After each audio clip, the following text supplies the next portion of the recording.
रत्नागिरीतील मिरकरवाडा बंदराच्या 25 एकर जमिनीवर असणाऱ्या अनधिकृत बांधकामांवर अखेर मत्स्य विभागाचा बुलडोझर फिरला आणि मागील कित्येक वर्षांपासून अतिक्रमणाने व्यापलेल्या मिरकरवाडा बंदराने मोकळा श्वास घेतला। पोलिसांच्या बंदोबस्तात कारवाईला सुरुवात झाली आणि अतिक्रमण हटवण्यात आलं। व्यापाराच्या दृष्टीने महत्त्वाचे असलेल्या मिरकरवाडा बंदराचे विस्तारीकरण हे विशिष्ट समुदायाच्या अतिक्रमणामुळे रखडले होते।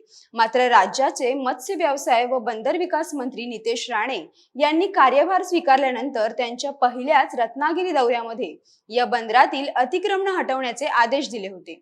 त्यानुसार कारवाई करण्यात आली आणि 2 दिवसात मिरकरवाडा बंदरामधील 319 अनधिकृत बांधकामं भुईसपाट करण्यात मत्स्य विभागाला यश आलं आणि अखेर मिरकरवाडा बंदर अतिक्रमण मुक्त झालं।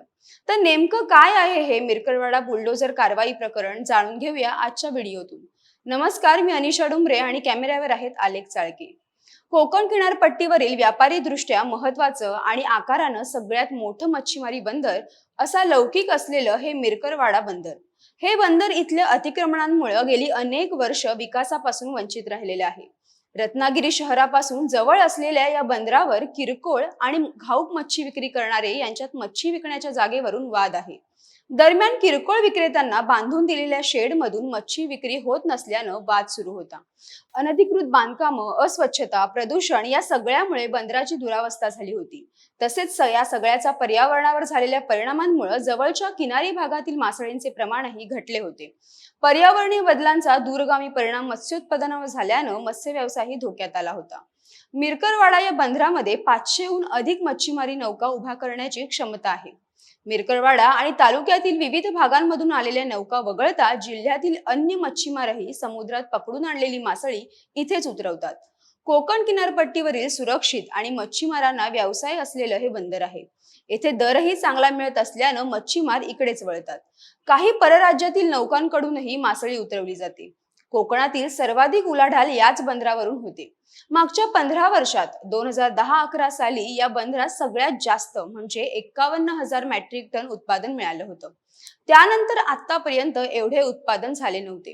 गेल्या 9 वर्षात हे उत्पादन 41,000 मेट्रिक टनापर्यंतच गेलेले आहे। गेल्या 4 वर्षात यात पुन्हा उतरण लागली आहे। प्रगती खुंटलेल्या या मिरकरवाडा बंदरातील 25 एकरच्या परिसराला अनधिकृत बांधकामांनी वेढा घातला होता। मिळेल त्या जागे छोट्या मोठ्या झोपड्या, पक्की बांधकामं असलेल्या खोल्या उभारल्या होत्या। जागा मत्स्य व्यवसाय विभागाची असूनही या खोल्यांचे भाडे मात्र कुण्या तिसऱ्याच्याच खिशात जात होतं। 15 ते 20 वर्षापूर्वी या भागात अशीच एक कारवाई झाली होती। त्यानंतर गेली 15 वर्षाहून अधिक काळ इथे कुठलीच कारवाई झाली नव्हती। मिरकरवाडा बंदराच्या विकासाचा दुसरा टप्पाही निधी अभावी रखडला होता। त्यामुळे सातत्यानं या भागातील अनधिकृत बांधकामं वाढत होती। राज्याच्या मत्स्य व बंदर विभागाचे मंत्रीपद स्वीकारल्यानंतर रत्नागिरीत आलेल्या मंत्री नितेश राणे यांनी मत्स्य विभागाची बैठक बोलावून अनधिकृत बांधकामं पाडण्याच्या सूचना दिल्या होत्या। या सूचनेनंतर मत्स्य विभागाकडून 319 बांधकामं हटवण्यासाठी संबंधितांना नोटीस बजावण्यात आली होती। यापूर्वीही अनेकदा अशा नोटिशी पाठवण्यात आल्या होत्या। ऑक्टोबर 2023 मध्ये मत्स्य विभाग, नगर परिषद यांच्याकडून पोलीस बंदोबस्तात मिरकरवाडा बंदरावरील अनधिकृत बांधकामांवर कारवाई करण्यात आली होती। या कारवाईनंतर पुन्हा पक्की व कच्ची अनधिकृत बांधकामं त्याच जागेवर उभी करण्यात आली होती। मात्र आता मिरकरवाडा बंदर मच्छीमारांसाठी सुसज्ज बनवण्यासाठी विकासाच्या दुसऱ्या टप्प्याचे काम सुरू करायचे असल्यानं तेथील अनधिकृत बांधकामं तातडीने हटवण्यात यावी यासाठी 10 दिवसांची मुदत देण्यात आली होती। थोड्याफार प्रमाणात बांधकामं हटवण्यात आली, मात्र काहींनी या नोटिशीकडे दुर्लक्ष केले।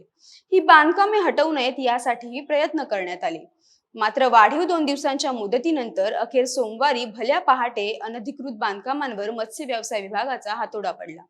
सोमवारी 27 जानेवारीला पहाटे 5:30 वाजता पोलीस बंदोबस्तात मत्स्य विभागाचे अधिकारी व कर्मचारी 5 जेसीबी घेऊन मिरकरवाडा बंदर परिसरात दाखल झाले। पोलीस अधीक्षक धनंजय कुलकर्णी यांच्या मार्गदर्शनाखाली 250हून अधिक पोलीस कर्मचारी, सागरी सुरक्षा दलाचे जवान बंदोबस्तासाठी उपस्थित होते। मिरकरवाडा बंदरात येणारे 3ही मार्ग पोलीस रहदारीसाठी बंद करण्यात आले होते। सकाळी 5:45 वाजता सहाय्यक संचालक VM भादुले, सहाय्यक आयुक्त आनंद पाळ यांच्यासह अनेक निरीक्षक, अन्य अधिकाऱ्यांच्या उपस्थितीत ही कारवाई सुरू करण्यात आली। पहिल्यांदा बंदराजवळच्या समुद्र किनाऱ्यालगत असणारं मोठे शेड पाडून कारवाईला सुरुवात करण्यात आली। प्रत्येक जेसीबी सह 5 पथके तयार करण्यात आली होती। जेसीबी मशीन कमी पडत असल्याचे सहाय्यक आयुक्त पालव यांच्या लक्षात आल्यानंतर आणखी 2 जेसीबी मागवून अनधिकृत कामे हटवण्यास वेग देण्यात आला. सकाळी 11 वाजेपर्यंत 70% कामे पाडण्यात आली होती. बंदरात ठेवण्यात आलेल्या छोट्या मोठ्या होड्याही मच्छीमारांनी प्रशासनाच्या मदतीने उचलून बाहेर नेल्या होत्या. सायंकाळी 6 वाजेपर्यंत येथील बांधकामे हटवण्याचे काम सुरू होते. दुसऱ्या दिवशी या पाडकामाचा राडरोडा साफ करून बंदर परिसरातील जागा रिकामी करण्यात आली. मत्स्य व्यवसाय विभाग तसेच इतर प्रशासन यंत्रणांच्या 2 दिवसांच्या कारवाईमुळे मिरकरवाडा बंदराचा चेहरा मोहरा बदलला आणि येणाऱ्या काळात या बंदराचा कायापालट होणार आहे. या बंदर परिसरात जवळजवळ मत्स्य विभागाची 25 एकर जमीन असून या जमिनीमध्ये मलपी येथील बंदरापेक्षाही अत्याधुनिक सुसज्ज अशा बंदराचा विकास होणार आहे. यासाठी मिरकरवाडा बंदराच्या विकासाचा मत्स्य व्यवसाय विभागाकडून आराखडाही तयार करण्यात आलेला आहे. नौका दुरुस्ती, लिलावगृह, मच्छीमारांना विश्रांतीसाठी शेड, जाळी विणण्यासाठी शेड, अंतर्गत रस्ते, नौका दुरुस्ती सुविधा, उपहारगृह, सांडपाणी प्रक्रिया केंद्र, सुरक्षारक्षक चौकी अशी विविध कामे या दुसऱ्या टप्प्याअंतर्गत प्रस्तावित करण्यात आली आहेत. अशाच प्रकारची कारवाई किनारपट्टी लगत असणाऱ्या अनेक बंदरांवरील अतिक्रमण हटवण्यासाठी करण्यात यावी. तसेच या बंदरांच्या विकासाचा मार्गही सुलभ होण्यास मदत होईल. मंत्री नितेश राणे यांनी पदभार स्वीकारल्यानंतर झालेल्या या पहिल्याच बुलडोझर कारवाईविषयी तुम्हाला काय वाटतं? अशी अतिक्रमणानं वेढलेली कोणती बंदरं आहेत जिथे अशी कारवाई व्हायला हवी असं तुम्हाला वाटतं? ते कमेंट करून नक्की कळवा. व्हिडिओ आवडल्यास लाईक करा, शेअर करा आणि महा एमटीव्हीच्या YouTube चॅनलला सबस्क्राईब करा. धन्यवाद.